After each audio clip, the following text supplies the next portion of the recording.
if you want to appeal to people either on the side of the donors or on the side of the recipients, there really needs to be some representation. And our industry has not been particularly focused on representation at the level of patients, and they haven't been focused on representation at the level of providers. And Mm-hmm. quite frankly, the institutes haven't been focused on representation at the level of sales, right? And so across the board, it's been, I think, challenging to get a recipient and a donor to match because the infrastructure that's in between doesn't necessarily focus on what their needs are. From our Building Your Family community, this is the Building Your Family podcast. I'm your host, Lisa Schumann, author, researcher, and reproductive medicine therapist. As the leading destination for support and education for people using reproductive medicine to grow their families, we cut through the noise to provide you with research-based information, effective and actionable strategies, and the support that you need to feel better so you can get into the driver's seat of your life and build the family of your dreams. We look forward to seeing you inside.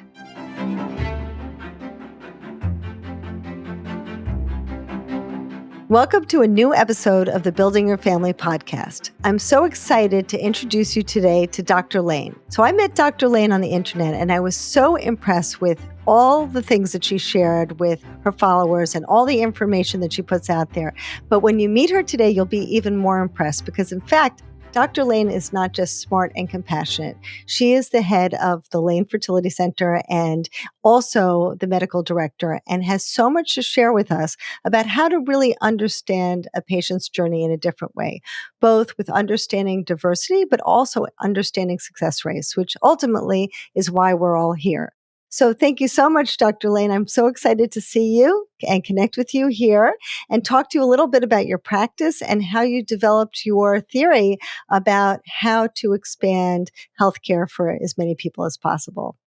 Well, thank you, Lisa. Thank you for having me. I'm thrilled to be here, and I'm excited to share. So before we started, we were chatting a little bit about how you started to think about building an internal egg bank, which is no small feat, certainly. Not only is it a huge undertaking, but you wanted to be successful at it. And yet you had this feeling in your heart about diversity and about what you really wanted to see in your practice. Can you share with us a little bit about how that happened? When we started thinking about egg donation, it was because we had patients. I had worked with a couple of donor agencies for many, many years, and I had started to get more patients of diversity, so African Americans, Hispanic patients that were looking for egg donors that met their needs, and that was not available. And this was peri 2020. And so I really, went to social media thinking, I was more complaining about the lack of diversity in our egg donor pool than anything. And it started to get some traction and people started to be interested in it. And, at the same time, we had begun to partner with some donor banks that were looking for production clinics. And so we ended up finding that there were actually many women who were interested in donating their eggs. And we were able to partner that with a production clinic that was looking for eggs and was at least willing to consider the importance of diversity. And so the egg bank grew from there. And, I think what has come out of it that's really good is that if I look around now, I see a lot more diversity in egg banks. I mean, there just was none, and nobody Wow. was doing that work. I still think that there are places where we can do better. I think that the world is made up of not just African Americans and Caucasians. There are a whole host of other ethnicities and races that need to be represented. And so I think there's work to be done there. But I think in general, there's been some progress made. I think what has been tricky, as I mentioned, in our earlier conversation, is that, when providers go out to try and help somebody, we're really just trying to help somebody. When we find ourselves partnering with these larger networks and organizations, their goals are often very different and very profit driven. And so I think that sometimes providers get stuck in the middle of this desire to help and these folks that have very clear revenue driven decision making, right? And so I think that, while the egg bank has been a fabulous experience of growth, something that we'll always continue to do, we'll do it in a way that's maybe a little different in that we can be a better advocate for the donors, maybe less so at the behest of some of the larger networks and partners.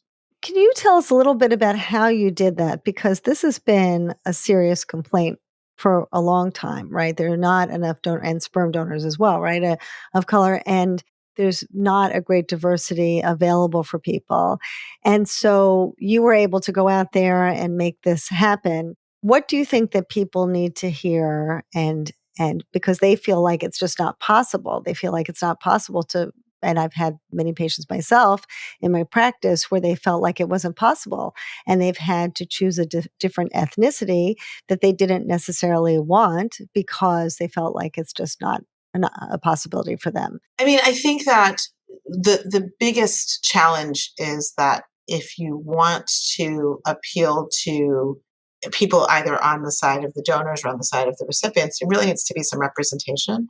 And our industry has not been particularly focused on representation at the level of patients, and they haven't been focused on representation at the level of providers. And Hmm. quite frankly, the entities haven't been focused on representation at the level of sales, right?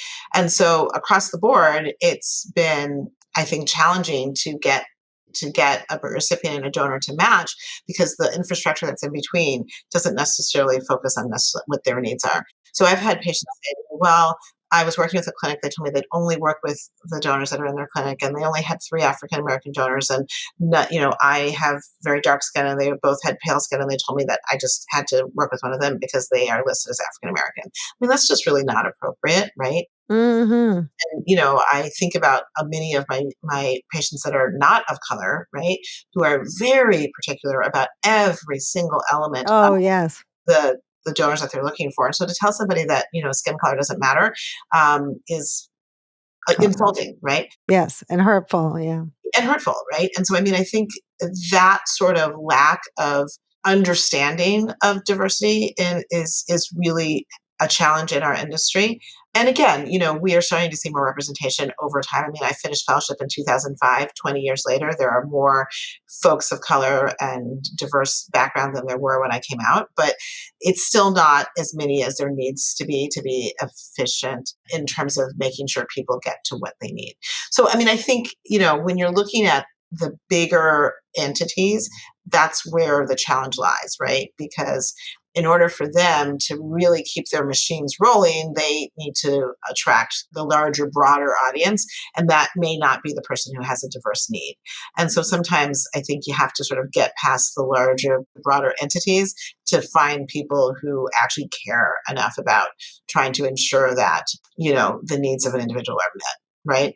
The flip side is, I think, as providers, we have to really get ourselves pretty educated about the larger entities that we may want to or choose to partner with, because their Hmm. goals are also different than ours. And our ability to help those patients is mitigated if we're not understanding well enough what the goals and objectives are of some of these partners that we work with. Does that make sense? Yes, Yeah. 100%. Absolutely right. This is just where we're going. Yeah. And so we have to make it work. But what you're saying is so interesting because, as I said, I've seen a lot of patients in my practice who say, well, I guess it's just not possible. There may be, people have even talked on this podcast about, well, maybe there are cultural differences and some cultures don't feel comfortable with donation.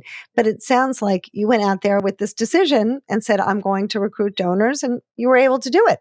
Yeah, I haven't found that to be the case. I would also say that there's the donor conceived community talks a lot about the discomfort they have with folks leading with dollars for egg donation, and we are on the lower side of what people are compensated for egg donation, and so I don't think that. And I say that to say that I don't think people are all driven by money either, right? Like, No, of course not. Yeah. well, but there's been a lot of conversation that donors are being, pushed to this because of compensation.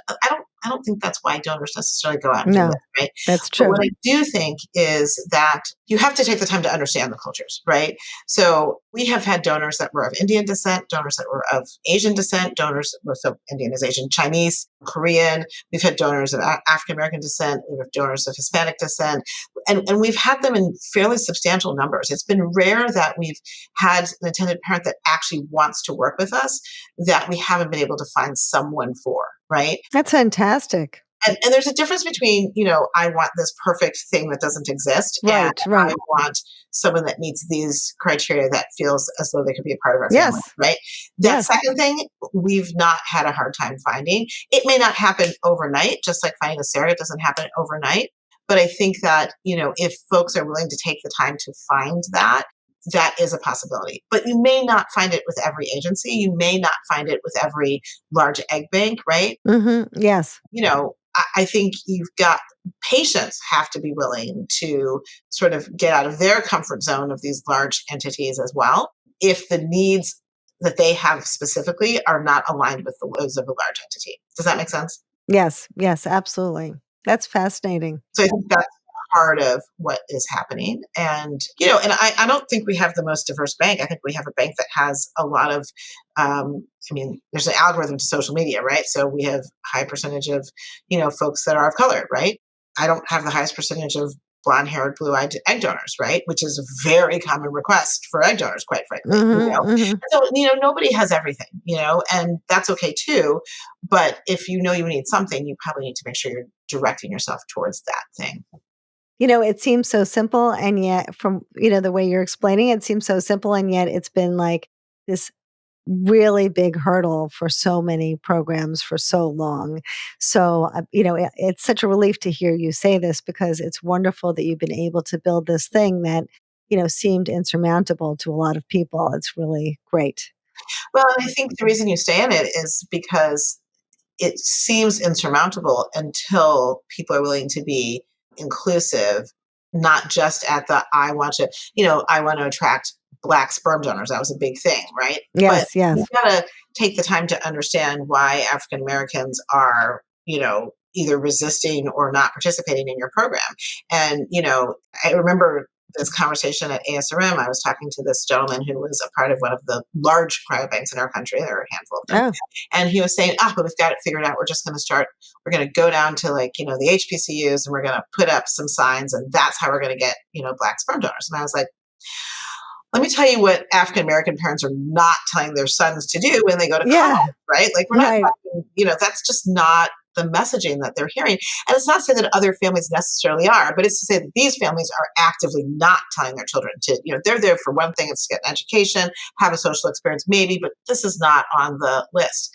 And, then it was the whole, well, we're going to pay them. And I'm like, you've just had an entire societal campaign of, African American men being accused of abandoning their families. And now you think you're going to get them to come and donate for your program just because it's a good timing for you. Like, that sort of lack of willingness to sort of think about where we are in our society and what we're asking people to do is where I think most of these organizations are having problems and challenges, right? And Hmm. I think there's going to be a lot more distrust of these larger organizations as we continue down this path in society where we are right now, where we're getting rid of DEI and we've decided that these things aren't important anymore and we're pulling funding. And, again, we have a large part of society that feels like that's appropriate, but then you can't expect that you're going to have these, organizations be comfortable for diverse folks to come to, right? You just can't have it both ways. So I think organizations have to sort of look within and decide that they want diversity if they're going to get diversity. And if it's not important, then it won't happen. Doesn't make them Hmm. bad organizations, but will make them more or less effective in that space. Yes. You know? And I guess what you're saying also is, it's really about being able to not just think in your own mind, but really be inquisitive about things outside of your framework. And if you can't be inquisitive and if you're not making those efforts, you're not going to find. the answers. Right. And then, of course, as you're saying, if we start to close that knowledge gap even further with Right. closing DEI and all of that, then we're just ending up in a worse situation than we're already in to start. I mean, certainly as it relates to this conversation, it's going to be Yeah. really hard, So, Yeah. and I mean, there are so many examples of ways. This is just one example of bias in medicine, but there's so many Yes. examples of bias in medicine that, not, they impact everybody. They impact us as women versus men. They impact us as African Americans versus non. They impact us, Yes. all these different ways. Elevated BMI versus skinny. I mean, all of these things are ways in which medical biases can be problematic. So I think that, you have to recognize that. You have to have made a decision that that's an important thing to recognize in your organization.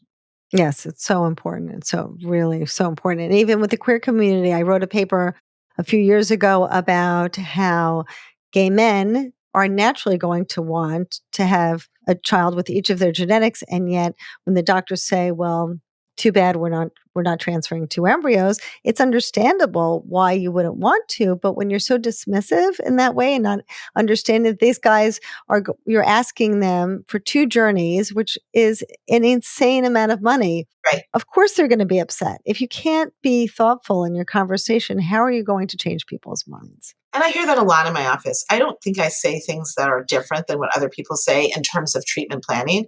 But what I do think I do is I spend a little more time trying to get people to understand why that's the recommendation, right? And, like in the example that you just gave, we're up against, as providers, you're up against two forces. One force in this case is actually the intended parents that are wanting, to your point, two journeys, but really are financially impacted by that. And the other is, in this case, our legal system, right? Because there's this little tiny thing called malpractice. And, now as an industry, we've talked about the, importance of elective single embryo transfers, safety to the surrogate, safety to the baby.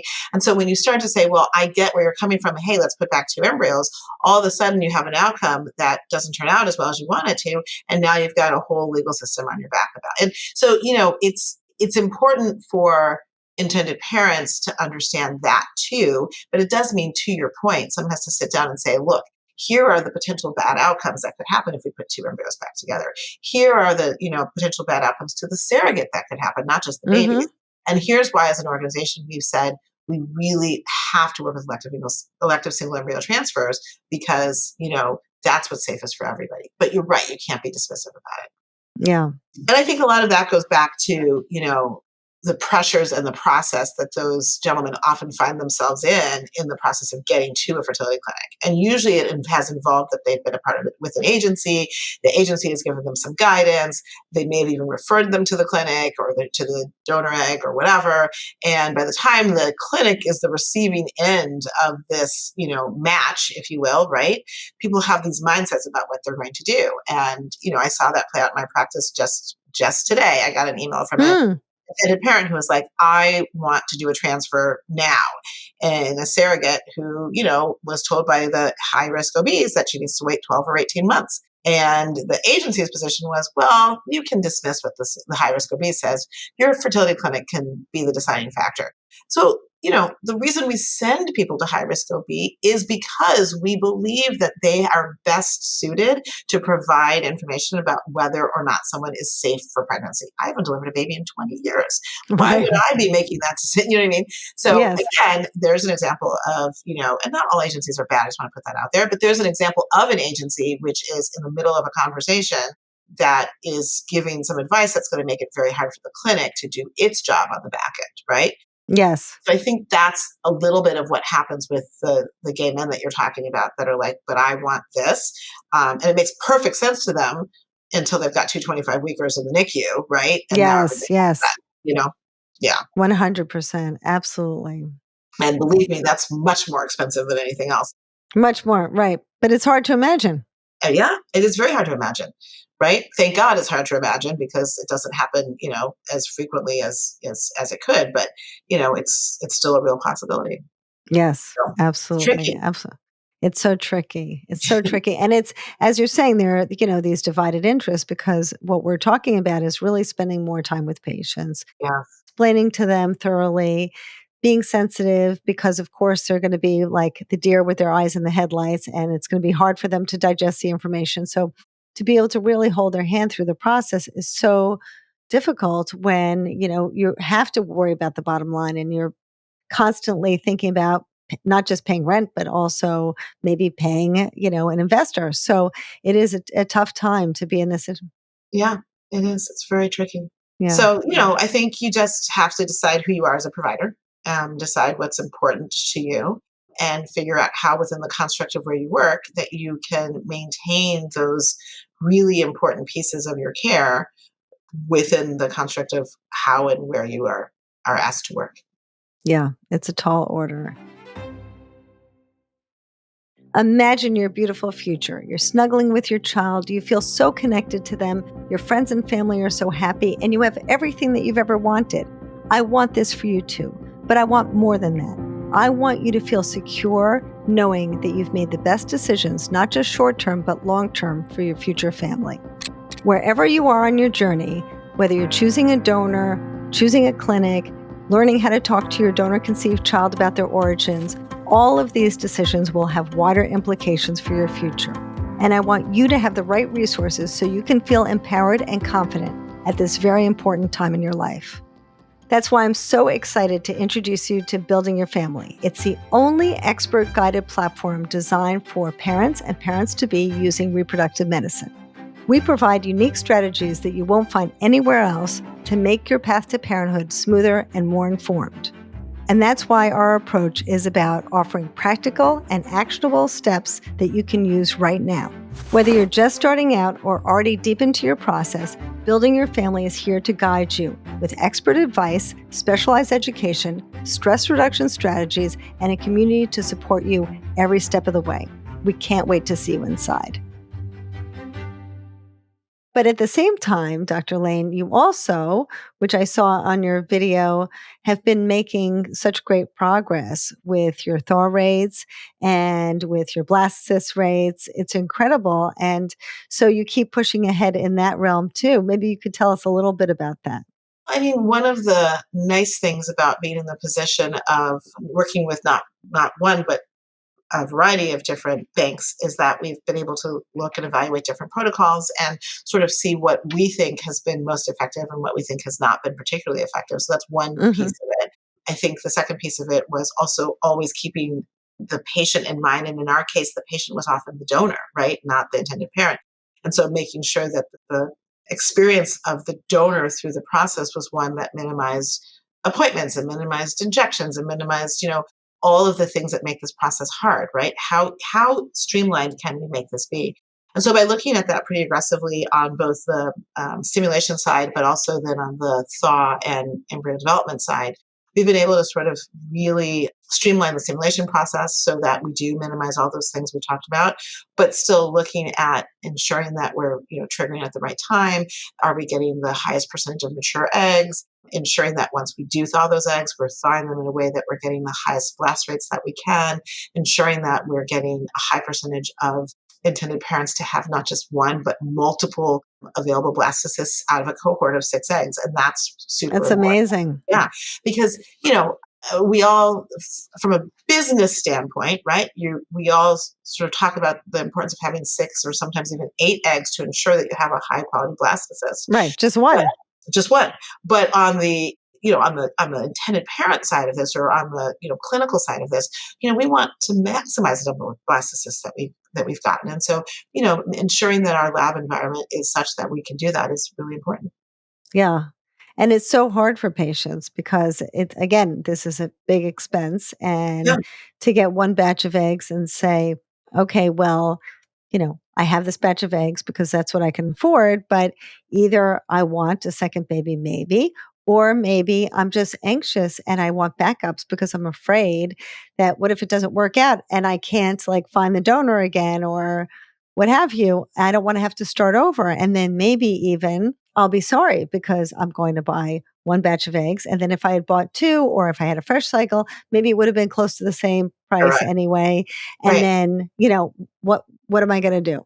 Well, and I think the other thing is, selecting a donor is not just about, their phenotype or their answers on an essay. Those are not unimportant, but none of those things actually predict a good outcome, right? And it's Yes. really hard to explain that to intended parents sometimes. Like that's, I think, the biggest challenge. I think people really go into this thinking, I'm going to be able to find this perfect donor that meets my needs in every way. They don't even understand that the donors that are out in most agencies have never even been screened, like at all. No AMH level, no antral follicle count, no infectious disease testing, nothing, No right? psychological screening. Nothing. So just because, no, by the way, no carrier screening either, right? So it's Mm-hmm. along with Yes. so just because you pick somebody's picture that you like does not in any way guarantee that they're going to be a good donor. The problem is that No. people get attached, right? And as you're screening them, they're like, they're in their mind 10 steps down the road attached to this donor and their potential children, right? And Mm-hmm. so you come back to them and say, here's the thing. She passed a lot of stuff, but I'm worried about her antral follicle count, or I'm worried about her AMH level, or I wouldn't recommend this donor for these two reasons. And then they push past and they say, yeah, but it's going to be okay. And then they get a handful of eggs out of a donor. And that's never the right answer, right? Yes. And I saw that happen with a couple recently too. It was like a conversation. But again, they start with an agency and they trickle down to the clinic. And that's fine as long as everything works out, right? But when there's some issue with, when there's some issue with either how the donor is testing or, how the Psychological screening. I mean, psychological screening is a Mm-hmm. huge one. I can't tell you how many donors we end up not working with because they just don't pass their psych screening. It's really hard to get Yes. people to stop. So what's easy to get people to stop it with is carrier screening. That one's good. Like if I have sickle cell and the donor has sickle cell, we can't do that. I'm like, good, we're all on the same page. But all Mm-hmm. the other stuff, it's really hard to get them to be like, hey, you know what? I understand what you're saying and I'm willing to look at someone else, right? There are people who come in with their third and their fourth choice, and then that's maybe easier. But for the folks that are just like, no, it's just this donor, this has to be the donor. And sometimes they paid a lot for those donors. Like I've Yes. seen couples pay $100,000 for a donor, which again It's is just insane. beyond my Yeah. capacity to Yes. understand because there's really nothing about egg donor. I mean, I appreciate that we are probably not realistic to think that things can be all done altruistically. I don't think that's realistic at all. But I also think that, and we know why There's a limit. there are limits. And, there were limits. And then that was a class action lawsuit because we were preventing the donors from making money. And I get that. But, I think we also have an obligation to protect the intended parents. And I Yes. don't see that happen enough. There are a lot of forces that need to be protected in these third party transactions. The surrogate has to be protected. The intended parent has to be protected. The donor has to be protected. All of their needs need to be protected. It's very hard to find people that I think are objective about that. Yes. It's very, Very, very difficult. yeah. Very hard. Yeah. It's very hard. And I think that most people who are in the space know, but maybe are not in a position to be able to protect all those forces. Most Mm-hmm. people that are needing work in the space have no idea. They just, That's I'm true. talking about the patients, the donors, the surrogates, they have no idea. They have no So idea. just Yeah. hope they get hooked up with someone who has their best interests in mind and run with that because that's really what's happening. Yes, it's so true. And I think it's so hard because, and I talk about this in my book, that people don't realize they're choosing the genetics from somebody they probably never met to give them the most intimate relationship in their life. Of course, Right. they're going to be anxious. And so reflexively, they may choose somebody who makes them comfortable, right? And comfort is different for everybody. Some people say, I want somebody to look like a supermodel, or I want somebody to look like my mother. Everybody feels comfortable about different things, but we have to remember that's not what we're getting. We're getting, the genetics of both sides of her family, right? Her father's crooked teeth, her mother's dimples, whatever. And it's very hard for people to grasp that because they're so nervous in this process. And I think I agree with you. I think as we all need to have the time and space to really hold our patient's hand and help them through this process and help them with that decision making. And, there's so much focus. And I think maybe historically on the pregnancy, right? We have to get pregnant. What's going to happen, right? As you said earlier, we don't want to end up in the NICU. We don't want to end up with a child who has bipolar disorder. We don't want to, but everybody's focused on the pregnancy. And maybe that's, kind of the lineage that we've had to deal with from decades ago. But we really need to change. I agree. Well, I think I would say two things. One is everybody's focused on the pregnancy, but more than that, they're focused on their part of the journey. So, like, genetic carrier screening, people are focused on the genetic carrier screening, and the fertility clinic's focused on, like, let me get you to the 10 weeks of pregnancy. And the OB people are, but like, there are all these people that drop in and drop out, and the agencies are Yes. focused on the transaction because that's how they, right? And so I think that part of it is that there really isn't there's nobody who really has like an overarching umbrella of oversight of Mm-hmm. the whole process that has the expertise to ensure that everybody is well served, right? You almost Mm. need to put together like a team, Yes. and I don't mean like a team that has like egg donors and surrogates. Like, no, I mean like a team where the physicians, meaning the fertility and the OB, the legal, the psych, the genetic counselor are all on the same team. That's the horse to back, right? Because Mm-hmm. that gives you some at least consistency throughout the journey, you know what I mean, as opposed Mm-hmm. to all of these little pieces where like this person says this and wants to blame that person for that, and it's their fault that that didn't happen, and that, right? So Mm-hmm. that's one thing. I also think, to the point that you made about, somebody picking a model, somebody picking somebody who looks like their mother, this is where we need to stop ticking the box on psych screening and actually spend some time with these intended parents and make sure they understand the journey that they're about to undertake long before they get to the agency. Do you know what I mean? Yes. Long Yes. before they get to the clinic. Because the way it's happening now, I feel like we could all document that somebody had an hour-long, session with somebody and somebody signed off on it. But I mean, what can you cover in an hour that's going to address the topics that we're referring to in this podcast? Mm-hmm. These are Yes. huge issues, right? Yes. So I also kind important. of feel that way for the donors, and this is actually one of the spaces where I have some conflict. So, we're asking donors to be ID disclosed to donors, right? Yes. And I don't disagree with ID disclosure. Let me be very clear on record about that.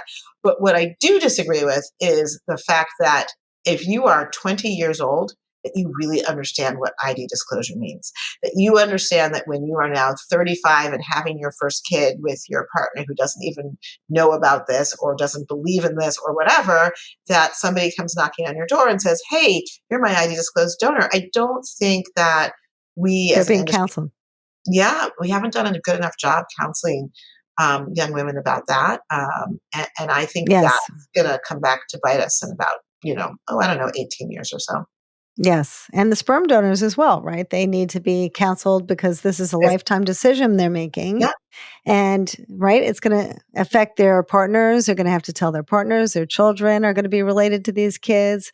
Yes, we all need to do a better I think job the of spending the lifetime time. decision statement is really huge. And I have two daughters that are carry this age range, and I don't think either one of them would be in a position to make a lifetime decision about being an egg donor that is openly disclosed and may have, or not, even anonymous, because it really isn't anonymous anymore, right? Like, your face No. is out there, facial, but by the time these kids are 18, it'll take 5 seconds to put someone's face Yes, in so some app true. and be like, and here it is, right? So, I don't know that my two daughters would be really in a position to think about this from the trajectory of what it means long term. And we talk about this every day. I mean, this is just an everyday conversation in our household. Mhm. So I think that's where another place where we have to really do a better job. There are countries that, as you know, have national databases. And if you donate, you're in that database. But that also means that there's some accountability at a much larger level than, the agency, the lawyer, the what. All of us are going to be retired in 18 years. None of us are going to be here doing this 18 years from now. So I don't even know what it really means to have an open ID donor. Like, how are we actually going to execute that in a way that isn't very fleeting? You know what I mean? Well, hopefully we'll move more in the direction that, adoption did, where eventually it's fully open and then people can be in charge of their own relationships and have the relationship they like. And if their kid develops an allergy, or if, God forbid, the donor has breast cancer at 30, she can, call the intended parents and say, maybe you should get some early mammogram screening for your daughter because guess what? I just had, a lump, or, anything. Hopefully, at some point, we'll get there. And so that we won't have to worry about these third parties to, as you said, the lawyers are going to go out of business. They're not going to be able to keep all that donor information, and we can't really rely on them. And so it's really important, I think, for patients to have that opportunity to be in charge of their children's history, their children's information. But to get there, you have to start with counseling, right? Yes. Really, people have to be appropriately counseled before the journey starts. And Yes. I don't really see that happen as much as I think it should. I mean, I think I the agree. exception to that are some of the true embryo adoption programs where they really do treat this like adoption. I mean, unfortunately, they also have a lot of constraints around, are you Christian? Are you married? Are you this or that? But you can get past that part of it. The actual I construct that know. they have Yeah. for ensuring that, couples know each other, because in that case, they're almost always couples, right? That the couples that are the recipients actually really have this sense of responsibility for these embryos that they're receiving, right, through this Hmm. adoption process. And to your point, it is a very open relationship. And so there isn't this like, oh gosh, what happens if, will I have enough testing to be able to guess at, right? As opposed to what we sort of see in the larger, bank model right now. Yes, yeah. Well, fortunately, there's some nice embryo donation programs that are opening up and where they have these relationships forming, and so that's nice. We only hope, as you say, we're going to be around long enough to see all of this develop. We'll see, right? Yeah, yeah. But in the meanwhile, you're doing such wonderful work, Dr. Lane. And tell us, what are the things that you're working on now? What are some of the things I'd like to share, as we wind down with the audience, what you're interested in working on now, or what you're feeling is most in need for the patients that you see? Look, I still feel strongly about the need for us to diversify what we do in terms of who we treat. And I think that's got to be across the board in terms of our patients, our egg donors, who has access to surrogacy. These things are extraordinarily expensive. And making sure that we provide these opportunities to as many people as possible is really important. Our president Trump said that he was going to fund all IVF. And so I'm thinking to myself, boy, if I could figure Hmm. out a grant that would allow the county clinic I work with to get their IVF funded, like I'm all in on that one, right? Yes. So I think that access to care is going to continue to be my biggest, desire to work toward as I complete sort of my work as a physician. I just think it's so critically important. And so we're doing that across, cost of care. We're doing that across, access to the services that we've been talking about. And we're doing it across, thinking about ways that you can fund service so that there is more access to care. I think that last piece is really important. And so, what do you mean by that, funding this, sir? Well, exactly what I was just suggesting. So, for example, if we can, so I do some work in a county clinic a couple of times a month, and it's a clinic that has enough resources to have a fertility doctor and a male fertility doctor at Oh, the clinic. Let's just start with that. wow. But Wow. so what if there was a grant where we could provide IVF coverage for folks that needed it, right? What if there was a way to incorporate that sort of a program into a county clinic? Like, wouldn't that be amazing? Because Yes. none Oh, of those yes. I'm not going to say none. I will say that probably about 5% of the patients that I see at the county clinic end up coming for care. But the people that are not coming for care are only not coming, well, two things. One, trust in the system and they trust the Yes. county clinic. But two, cost. And so if you can think about ways to help folks at all walks of life, right? The people who are shopping at Walmart and the people who are shopping at Neiman Marcus, you know what I mean? Yes. I think Yes. that's really where we should, as an industry, be going. Right now, we're just still trying to see how much we can squeeze out of, the folks that are in this very small demographic of our society. So for me, those Hmm. are the directions that we're headed. Well, that is a beautiful goal, Dr. Lane. Really amazing, really wonderful. And, hopefully we will move ahead in that direction. I certainly hope there's access to care for everyone, and that, Trump's bill will include diverse groups, including queer families. But, we will see. For sure. I mean, look, Uh, his statement is a long way from mhm. from a reality of what would need to occur. But what I do think, in this, for example, in a specific environment that I'm at, if we can capitalize on that in some way to help a group of people, it's a place to start. And then you Oh, take my that gosh. model and you replicate and you replicate and you replicate. And I think that's sort of how I think about ways in which we can start to move forward, right? Because, Yes. I still think, I don't know that I think we are doing our best work in the current funded environment that we're in, right? And I think that we should keep looking for other models to improve on that. Yes, 100%. Yeah. And I have to say, I think it's so wonderful that you have so much energy kind of funneled in a positive direction. We need more of that these days. Well, you're very kind. It's really Thank great. you. And it's so nice to have you on. Thank you so much for coming. Where can people reach you? Maybe you can share your Instagram handle. My Instagram and my TikTok handle are both Dr. Danielle Lane, and I try and get to as many messages as I can on Instagram. Our website is Lane Fertility Institute. We're happy to see people there as well, and we're really just excited to be of as much help in this industry as we can. It's great. Well, thank you so much for coming. I really appreciate it. Thank you for having me. What a pleasure to be on your podcast today. It's great to have you. And thank you, all of you, also, because your time is precious and it's so hard to find time for this. But these are really important conversations. So I hope that you enjoyed it. And please subscribe because it's how we keep going. And I will see you next week. Hi, it's Lisa Schumann. I hope that you enjoyed that video and I hope it helped you. And if it did, please give us a thumbs up and subscribe because that's how we keep going. It's really important to us. And if you liked it, you might like this one.